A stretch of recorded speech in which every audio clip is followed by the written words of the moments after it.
Hello, everyone, and welcome to Fearlessly Authentic. I'm your host, Jody Harrison Bauer, and this is the show that educates, empowers, entertains, and inspires you to live your most fearlessly authentic life. I believe it's never too late to embrace who you truly are, break through limitations, and live bold and strong. This show is your place for real conversations about health, fitness, mindset, and the courage it takes to live unapologetically. Each week, we bring you inspiring guests and actionable advice to help you take charge of your life. So let's get on with the show. Today, I'm thrilled to welcome Zora Benhamou to Fearlessly Authentic. Zora is a gerontologist, biohacker, and the host of the Hack My Age podcast, where she empowers women to take charge of their health during menopause and beyond.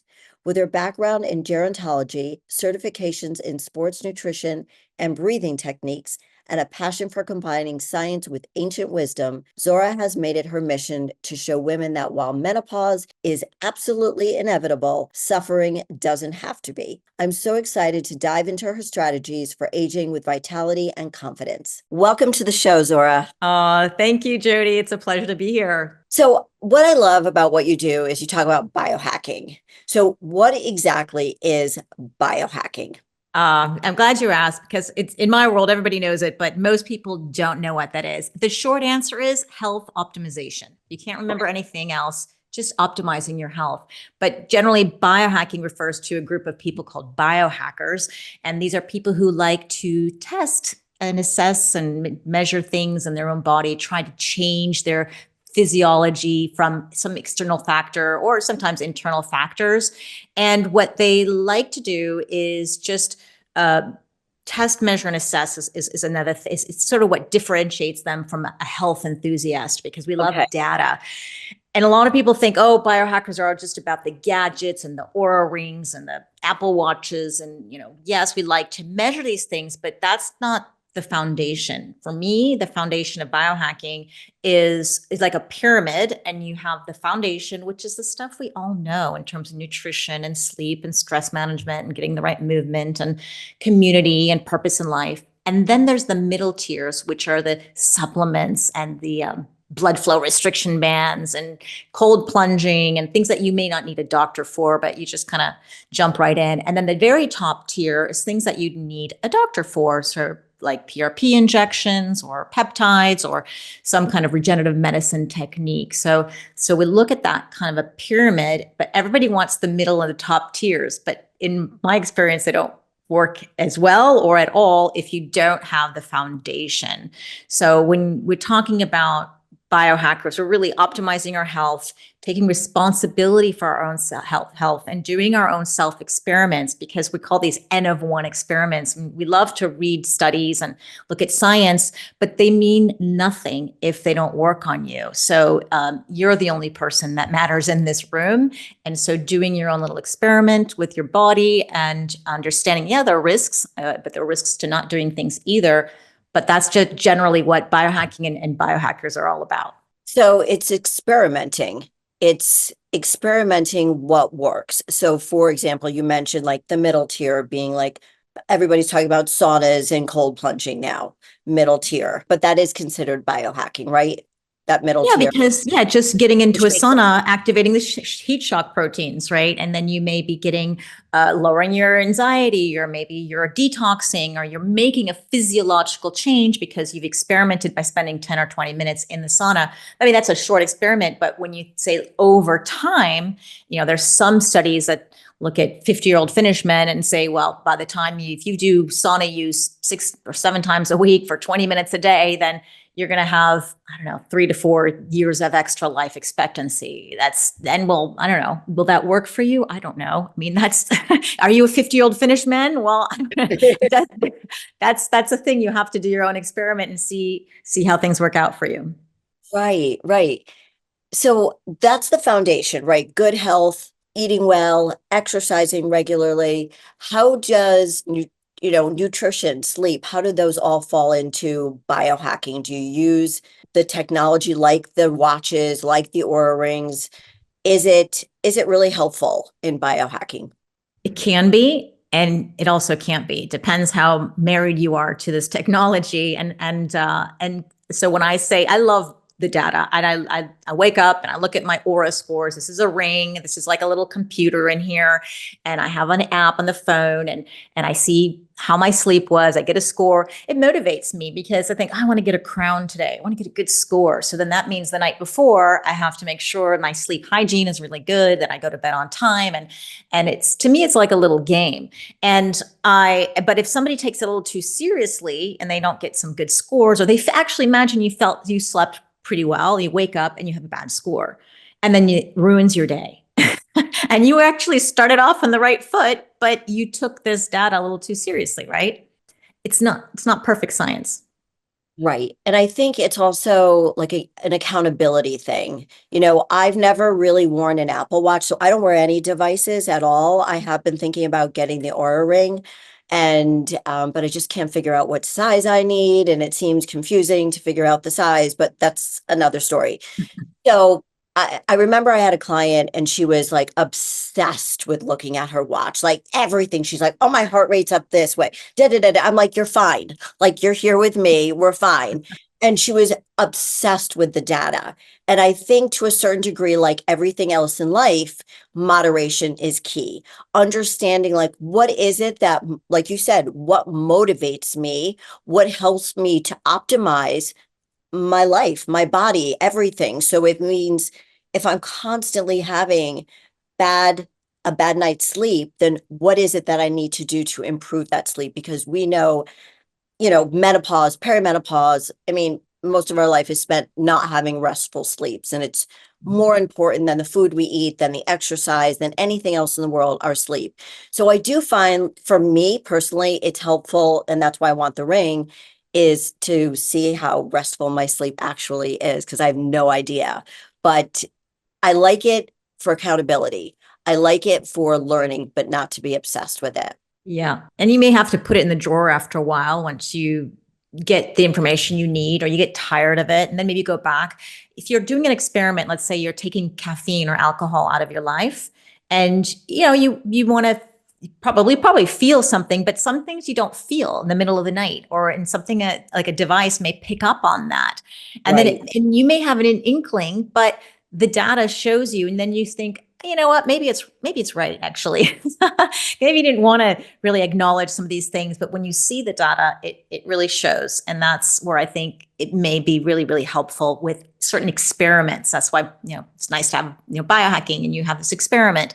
But Aura rings are also, I think Aura is changing, and there's so many other smart rings in the market where they're actually tracking our perimenopause. And they're trying to help us figure out, because they've already figured out for the premenopausal girls who have still got their cycles, and they know when it's, their periods are coming and all that. You can track it. It's really cool. And I was annoyed with Aura, because I sent them a message, because my period didn't come. It came like after the second week. It didn't come, and then it was just 2 weeks had gone by, and it came again. And I said, hey, Aura Ring is not allowing me to input the data. And they were like, oh, sorry, it has to be at least 3 or 4 weeks. And I'm like, well, what about the perimenopausal woman? Like, we have our periods all over the place. And then they just announced they were actually having some data for perimenopausal women coming up. So that's cool. Okay. Thank you for sharing that. I did not know that. Do they have data for postmenopausal women? Well, then that not yet, because it's not about tracking the cycles. Because now we don't have a cycle anymore. Right. But I think they should still consider. I mean, I hate this whole postmenopausal era, because once you've had 12 consecutive months without your period, right, you are technically in menopause or post-menopause. But we know that a postmenopausal woman, or 50, 60, 70, 80, 90, they're all different, right? I think they all have different experiences of their menopause life, right? Because we always refer to this word menopause as this transition. It's not just the transition, it's even beyond. So what is menopause like for a woman who's 75, right? Has she thought about it? Will we have new words for it coming out? I don't know. No, and it's talking about peri and post, because we know that you're really in menopause, the word menopause, for 24 hours. And that's when you hit the 1 year mark of no period. So I'm glad you shared that about the perimenopause because I have daughters in their 30s and they're not perimenopausal yet. They're 31 and 35. But I started having symptoms at 38. I'm not saying that's going to happen with them, but I think it's very important for everybody listening right now, to all the ladies listening, that, if your periods do become irregular, if you do start having hot flashes or night sweats or low libido, or you start having aches and pains in your joints that you never had before, that is your wake up call that you could be entering perimenopause. And you could slow it down with hormone replacement therapy, but we're going to get to that. And I want to know your biohacking around menopause. But if somebody is just starting, they're hearing this for the very first time, where would a beginner start for biohacking? What's the first thing you would suggest they do? Are we talking about any age, or are we talking about a perimenopausal woman? Let's stick to any age right now. Yeah, any age. So I would first say get to know your body, understand how it works as best as you can. And that's about, you can do some experiments, just simple. I mean, if you just want to change your diet to something a little bit we consider more healthy, right? You can start by doing some dietary changes.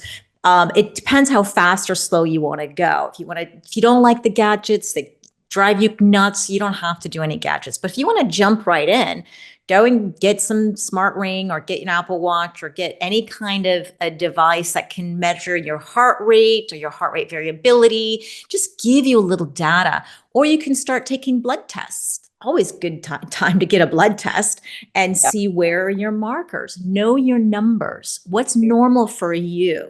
That's why it's nice to do this when you're younger, because you're generally healthier. And then once you get into some periods of strange health issues, you can go back and go, oh, okay, for me, the normal range is here, rather than the normal range of every single person, in the country that you're living in, right? So it's really good to get a bit of blood work, look at some data, feel your body, get inside your body, know how it reacts to certain foods or certain, say, alcohol, or what it's like to take a nap or meditate or do a little breath work, do a cold plunge, do a sauna.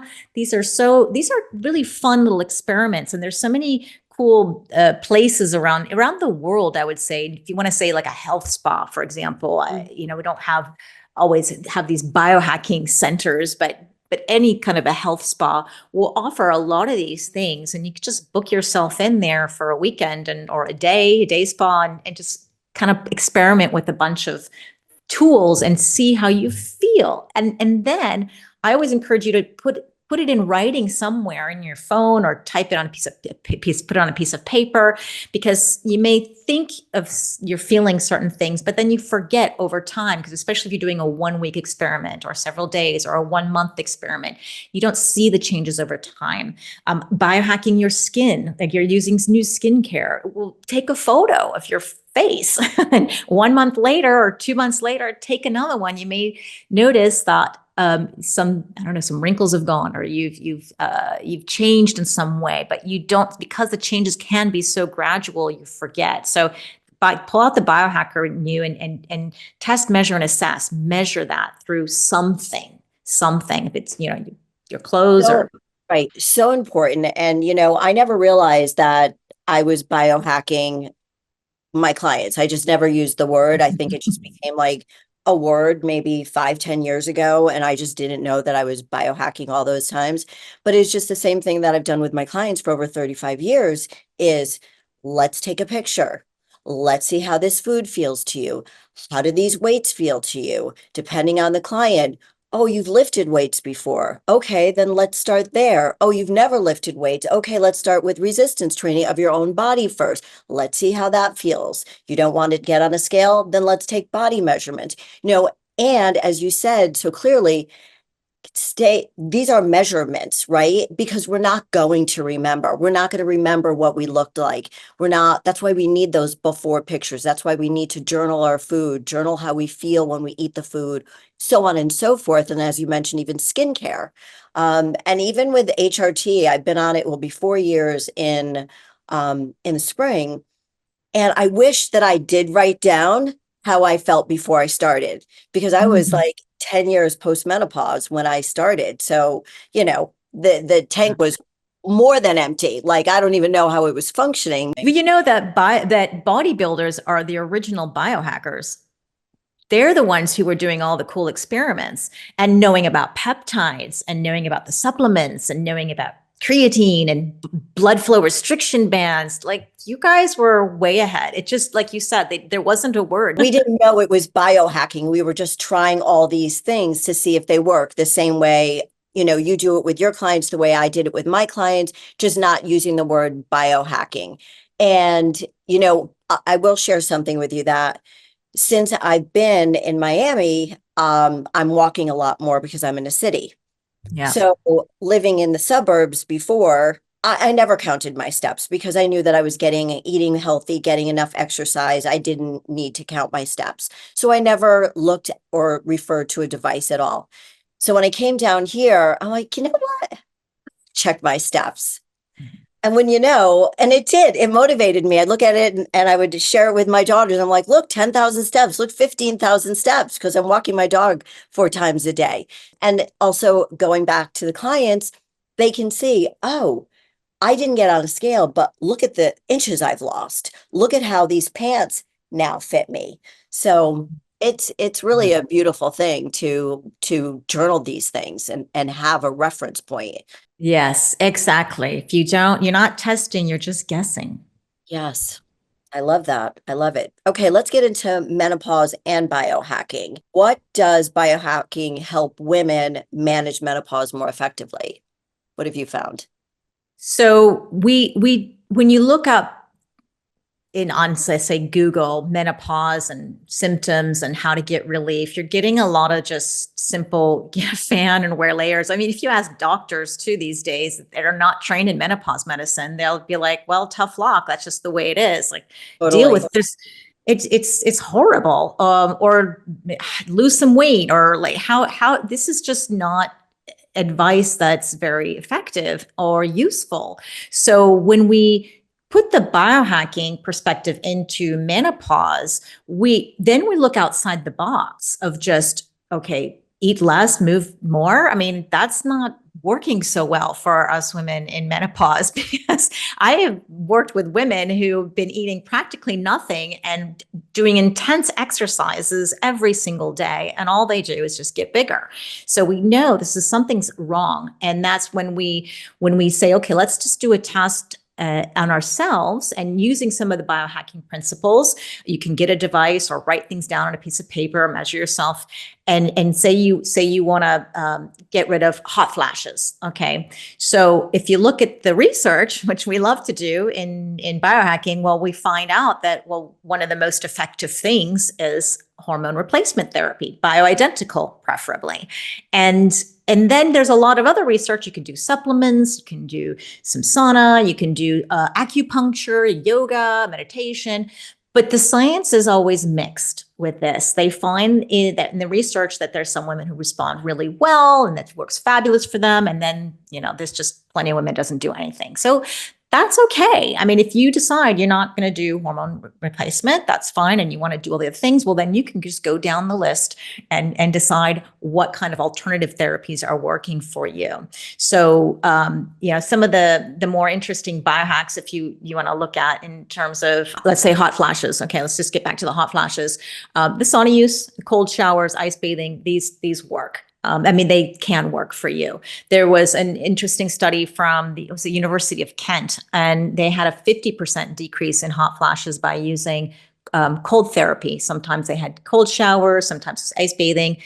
50% decrease is pretty significant. And then you can talk about just removing certain foods that are triggering your hot flashes. But I have to say, there's a lot of women I work with, and they report that stress is a big trigger for their hot flashes. And if you're writing this down and you kind of pay attention, you may see certain people trigger a hot flash, or certain situations trigger a hot flash. Mm-hmm. And then we can say, well, okay, there's meditation and yoga, I mean, all the traditional stuff we know.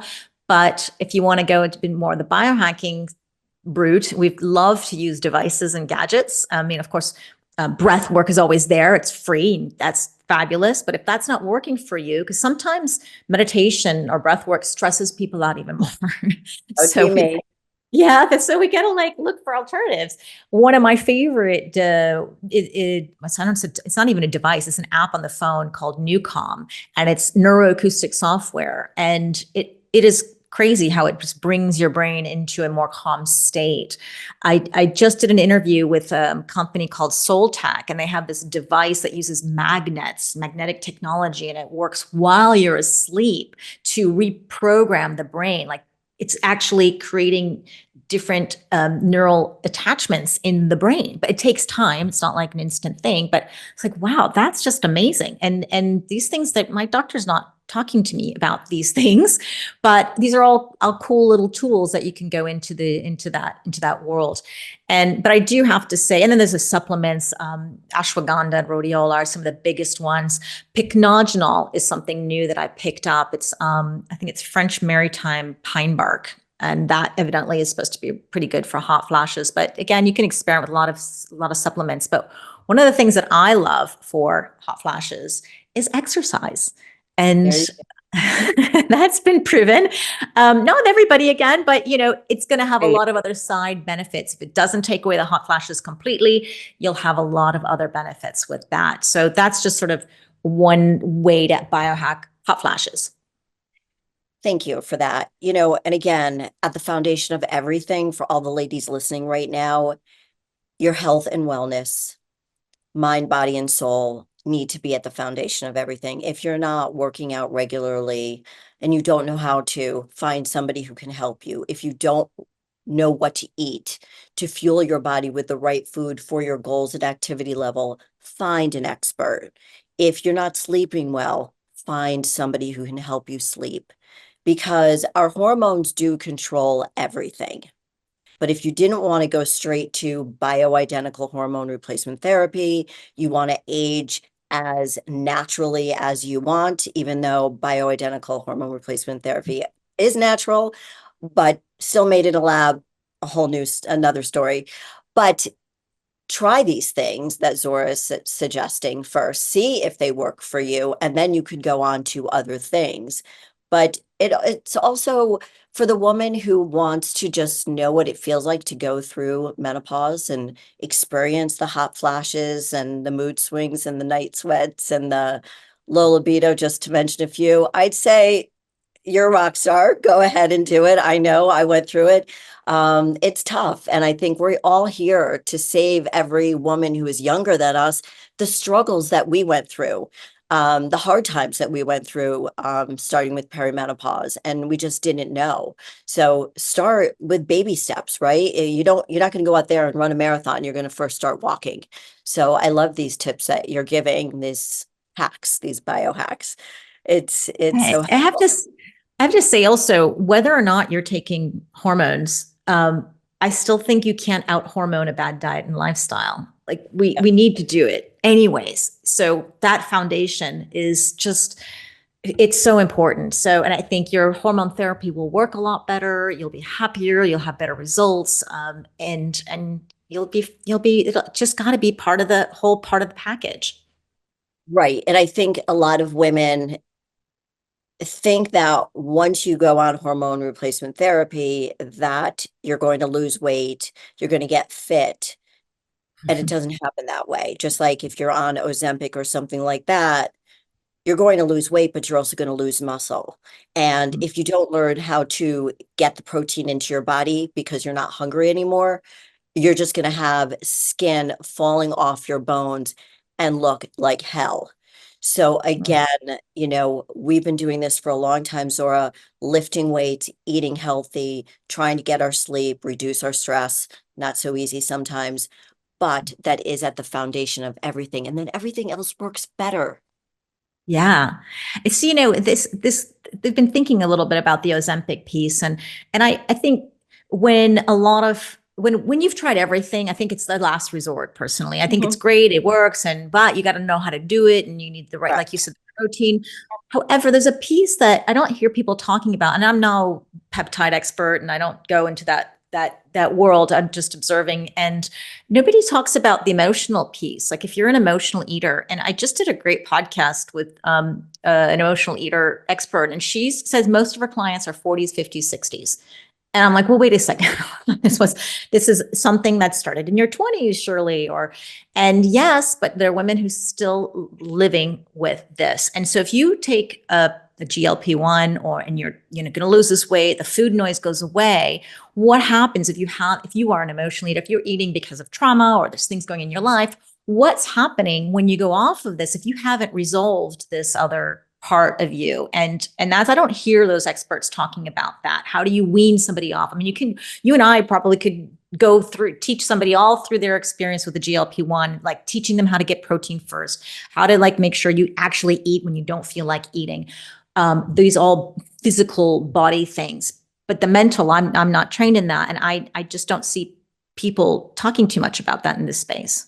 Interesting that you brought that up. I've had an eating disorder psychologist, psychotherapist on my show a bunch of times also before the whole Ozempic craze. And I need to get her back on the show and talk about that, because so much of it is, it's mindset. It's the trauma you've dealt with. It's what your mom and dad or whoever your caregiver was like when you didn't feel well, they made you feel better with food. Here, eat this, it'll make you feel better. And so we put food with, oh, if I fall down and I'm hurt, mommy or daddy or whoever my caregiver is going to give me an Oreo. And so now when I'm sad at 65 years old, I'm going to go for an Oreo. You know what I'm saying? So I agree with you on that. Then it's, we were talking about it before we came on here, trauma, past trauma, you've got to heal. And that's a bigger conversation for somebody who is an expert in that field, which neither one of us are. But there is a lot of talk online about healing past traumas, and we all have them. We all have them. And the more healed we are, and exercise definitely helps. Exercise really, really helps. It's my meditation, but I've learned how to be still also. And so you're also an expert in breath work. So can you explain to everybody how you got involved in it, why it was important for you to study this and help people with breath work? Oh, I was so inspired by a client of mine who, it was actually my client's sister who had cancer. It was like an ovarian cancer, and she had all this stomach pain, and she couldn't sleep at night. And her sister, who knew me and teaching her just very basic breathwork techniques, said, "Look, work with my sister because she's really suffering." And I started working with her. She was in the Philippines, and I've never met anyone more dedicated to breath work. And I would meet her every single day, and I'd create a video for her to do it twice a day. And the first time I saw her on Zoom, her head was down. I couldn't even see what she looked like. She was so depressed, and she'd fall asleep after every session because she was in the Philippines. I don't know. I was probably in Europe at the time. And then on the third day, the Zoom opens up and had this big smile, this beautiful woman. And I said, "Is that you, honey?" And she said, "Yeah." And I said, "What happened?" And she said, "Well, I'm sleeping better." And I said, "How?" She goes, "Well, when the pain comes, I just do the breath that you say, and then it goes away. And then if it comes back, I do it again." And I was like, wow, I have something very powerful in my hands, and I'm not really sure how. I didn't understand the mechanism of action. I just didn't understand. And I worked with her for a whole year. This woman, she's now fine. She's, cancer free. She did her chemo. She did a lot of other things, but she always said she dedicated a lot to learning how to breathe and staying calm and relaxed and being able to sleep, because you and I know sleep is medicine. Sleep is really good, really important. And so I said, I've got to understand what in the world how this is working. So I decided to get trained with the oxygen advantage technique. And there's 1,000,001 ways to learn how to breathe. And there's not one that's better than the other. They're just different. And I chose this one because it was very science backed. And I wanted to understand mechanism of action. Like what did I do to this woman physically? Mm-hmm. She had such good results.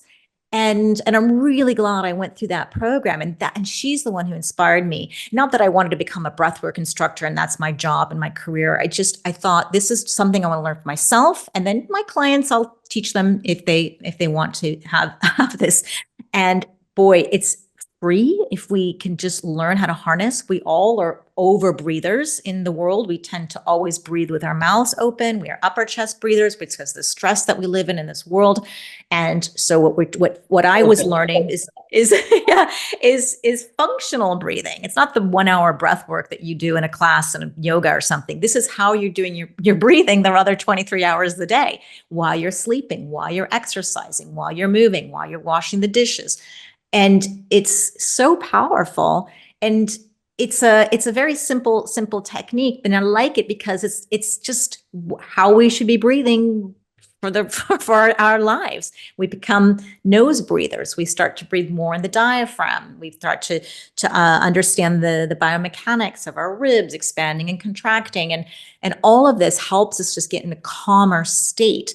And being in a more relaxed, we're able to handle things much better. And when you think about the menopause space, we are a little stressed. We have a little bit of anxiety, and all of this can make us breathe really fast and breathe with our mouths, and we can shift that so easily. It takes 30 seconds to lower your heart rate. It takes a minute to lower the blood pressure. If you can measure this stuff on your gadgets, which I think are really cool. And because you may feel, one thing, but you'll see my temperature rises as I'm sitting very still breathing. It's because I'm getting more blood flow. I'm getting more oxygen without even moving. It's so powerful. I think everybody has to learn somehow. I agree with you. And the older I get, the more I realized that in the past, if I had that trick up my sleeve, if I knew how to do that. So, a funny fact, interesting fact, when I was growing up, so my mom went through menopause at 32. Wow, So, that's really, early. it was a year after my little sister was born. So, so she Wow. was, yeah, so I was like 5. She was, yeah, it was really, really young. So I feared that I was going to go through it that young. So, Yeah. but I didn't. Anyway, she had this thing where whenever like she would get aggravated or upset with my dad or upset about something, she would do this thing, like the way we breathe now. And I know I'm not breathing correctly right now. And she would say out loud, because you can't speak. And this is why I always make my clients count the ones that I know who are holding their breath while they're exercising. I'm like, now Mhm. you count 10, 9, 8, whatever, how many reps. Mhm. My mom would count out loud 10, 9, and so on. And my dad, I remember my dad going, will you stop with the counting? I do it. I did it with my children. I do it at times now, also when I get very upset about something. And it goes back to breathing. Yeah. It's breathing. Even like, I don't know when you had your children, if they did Lamaze, but we did this thing called Lamaze when I had Yeah, we did. Yeah, I daughters. know. So, and it was really how to breathe so you can push the baby out effectively. So you're not using your energy in a bad way. You're using it only to have that energy to push out the baby. So yeah, the breathing is so important, and we forget about it. So thank you for reminding me and reminding. Can you give us an example of what somebody could do right now? Am I putting you on the spot? Yeah, no, easy peasy. Everybody, we want to sit up straight. You don't want to be stiff, but you want to be relaxed, but not hunched over, because you want to create space in the lungs. And you just want to inhale for a count of 4, 3, 2, 1. Always the mouth closed. Exhale through the nose for 8, 7, 6, 5, 4, 3, 2, 1. Let's do it one more time. Inhale 4, 3, 2, 1. Exhale 8, 7, 6, 5, 4, 3, 2, 1. That was just a 4 and an 8. It's easy to remember, half of Mhm. 8 is 4. We keep the inhale shorter and the exhale longer, because the inhale is actually activating the sympathetic nervous system, our fight and fight. And Right. the parasympathetic nervous system is activated as we exhale. So we want to keep that as long as we can. And I know it may be hard for some people to exhale for 8. There's nothing magic about 4, 8. It can be 3, 6, or whatever it Right. is that you want to choose. Just make sure the exhale is a bit longer. Practice this first thing when you wake up or right when you go to bed, trying to fall asleep. You can do 10 rounds. I mean, it's so calming and so relaxing. It works. It really, really works. Just try to play with different techniques.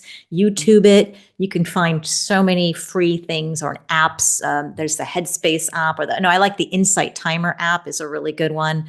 Lots of breath work there. Oura Ring, all these gadgets and stuff come with a lot of breath work and meditation sessions. But breathing is so magical. It is. It really is. I use the Calm app sometimes if I can't sleep. I listen to bedtime stories and they always start with breath work. And it's just 4 breaths, just doing it 4 times. I'm like, why don't I do this every night? Why don't I do this? So it's so simple. So yeah, the sleep, again, I don't think we can emphasize it anymore. It's more important than anything, the sleep. It's like you said, it's medicine. Food is medicine. Exercise is medicine. Sleep, if you're not getting enough sleep, if you're not getting a restful night's sleep, you can't exercise. You can't perform well as a human being during the day in your personal or professional life. So yeah, it's just very important. It's very, very, and I realized that as I was getting older, we take for granted, right? We take for granted the things in our youth, and you're like, wait a minute. Exactly. You know I what? have a question for you. Yes. Here, I just learned about this. Maybe you already know. I've got one of my biohacking besties is doing a really cool experiment with something called beta alanine. And it's supposed to help with performance. You mentioned, yeah, how you perform better when you sleep well. But what it does, beta alanine, you haven't heard of this? I have Carnosine. not. No. So so this is a molecule, so a supplement that you just get online. But you get through the one that she was really looking at was called carnosine, Carnosyn.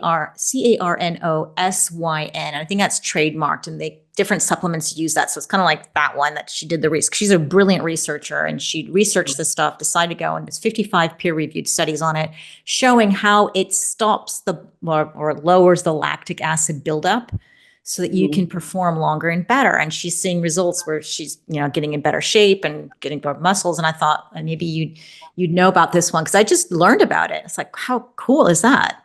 I know. Well, there's a lot of talk about a lot of other things, NADs, and which I can't even talk about. I've had my hormone doctor on here talking about NADs, and there's just so many ways that we can feel better and we can slow down the aging process. This is not the way our mothers or grandmothers aged. We get to change it right now, and it's our choice. We could either age the way we want, or we could biohack our way to 95, 105 years old. And that's what I'm planning on doing. That is what I'm doing. Yeah. Can you explain the difference between ancient practices and modern science when it comes to biohacking? Because I know that you've traveled all over the world and you have so much experience. If you could share that with us. So yeah, when biohackers talk about, we love to pull the science and the ancient wisdom together because they're both super powerful, and we have thousands of years of wisdom. So why throw that out the window?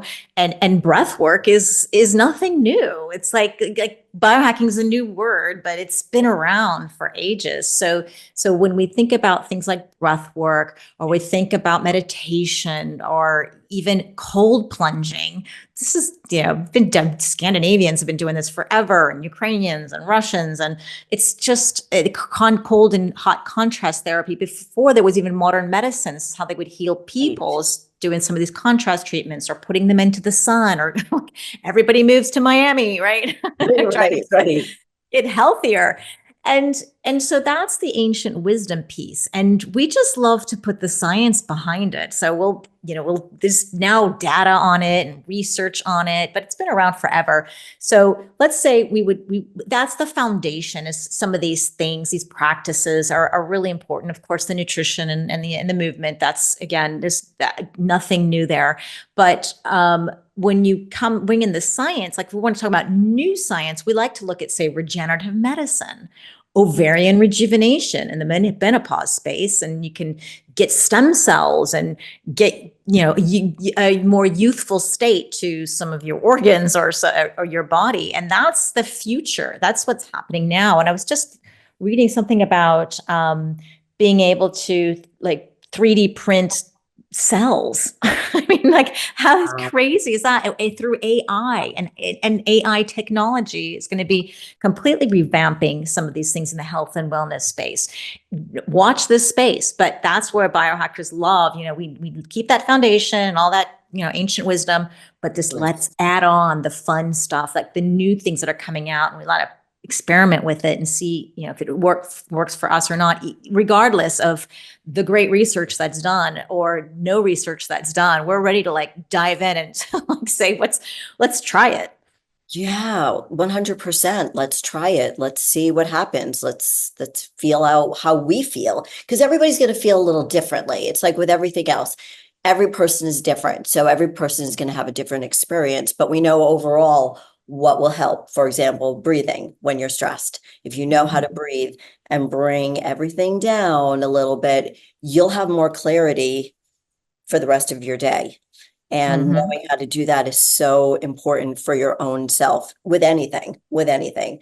So what are, a lot of people think that a lot of the biohacking that maybe you discuss is not accessible to everybody. What do you say to the people that feel like, well, no, that costs too much, or I don't have accessibility to that? Do you feel everybody has, accessibility to some type of biohacking? Yes, that it definitely, you can spend thousands and tens of thousands of dollars on gadgets and coaching or whatever it is that you want. Regenerative medicine. Believe me, I have spent tens of thousands of dollars to try to reverse hip osteoarthritis, and I have got all the biohacks up my sleeve. Mhm. So especially if you are in pain or you're vulnerable, you will spend all this money, and then if you hear about it and you don't have the money, you feel left out. How can I do this? And so a lot of these things are based. I think this is the free stuff that I think the foundation, that's like, I go back to the foundation, because even if you have access to all these cool biohacks and techniques and gadgets, if you don't have the foundation right, it's not going to work as well. And you think about all the peptide injections that we can do, and for our heart and our ovaries and our brain, and like, yeah, there's some science showing that it's Sure. pretty effective, but it's not going to be that effective if you don't have the foundation. And once you get the foundation, you may not even need those peptides, or you may not need all that, the regenerative medicine. So getting that right is really, it's free, it's accessible. And again, it goes back, like the breath work is free. We got YouTube. Now we have AI. Like, you can go to your Chat GPT or Perplexity or wherever you want to go, and it's your best friend, and say, how can I get this benefit without spending money? Like, Right. I'm sure it'll come up stuff with I've never even thought about. So Right. I'm loving the AI, because I think it does bring new ideas, but there's so much for free. And again, it's either YouTube or Google or Chat GPT. You're going to find. I know, I'm glad that you said that, because so much of it is free. And I think in so many ways, a lot of people complicate things because they may fear trying something new, making excuses. Well, I can't do, let's just say HRT. It's cost prohibitive. I can't do peptides. I can't afford that. But you know what you can do? You can start changing your diet. You can go outside and walk. Go Mhm. outside and walk. Sit down for 5 minutes and breathe. Those are free. Journal, get a piece of Journal, paper, right? write down your Journal. thoughts. Right, exactly. So, it doesn't have to be expensive. It does not need to be complicated. Do you find that when you talk to other people about this, that they do try to complicate things? Because I have found that in my life also. It's an excuse, It so they is an don't have to do it. excuse. You're And absolutely right. that's okay. That's, Sure. like you said before, we have a menu of choice to aging and how Mm. we want to go through this menopause journey, or how to age. We can age, like, we know when you want to, age naturally. We know what happens when you age naturally. That's okay. That's the way things are. We're supposed to lose our sight. We're supposed to, you know, all these things happen, no matter how healthy we are. Of course, if you're more healthy and you have more vitamins and nutrients, then maybe you'll delay some of these things. We are inevitably going to die. So it's just a matter of how what kind of quality of life do you want to have? So, you can spend all the money and try to extend your life, but if it's poor quality, then who cares? So I think it's about how do you want to age? Do you want to age? And again, most of the stuff that we know, and I'm a gerontologist, so we studied this, and is free. It doesn't, or very low cost to age well, to age, have the good quality of life, as long as you possibly can. If you were to have just the listeners take away one key takeaway, what would it be for a biohack for menopause, or what's the biggest message you would want the listeners to take away from our talk today? Menopause is inevitable, but suffering is optional. And you could replace that word menopause with pain. You can replace it with aging, whatever word you want, but it's your choice if you want to suffer through it or not. Beautiful. Zora, thank you so much for being on the show today. I appreciate you so much. How can our listeners get in touch with you? You can find me on hackmyage.com, and I have social media. Everything is, TikTok, Instagram, LinkedIn, Twitter, all of it, or X now. It's all on YouTube as well. It's all Hack My Age, so easy to find me. And we have a menopause group. If anybody needs a bit of support, it's called Biohacking Menopause. So we teach you some of these techniques, and we have great guests like you, Jody, who came on and speak to our audience. Just a live Q&A. So we would love to have you. And it's just biohackingmenopause-mn.co. Amazing. Thank you so much. It was so good to see you, and happy holidays. Thank you. Happy holidays to you too. Bye, everybody.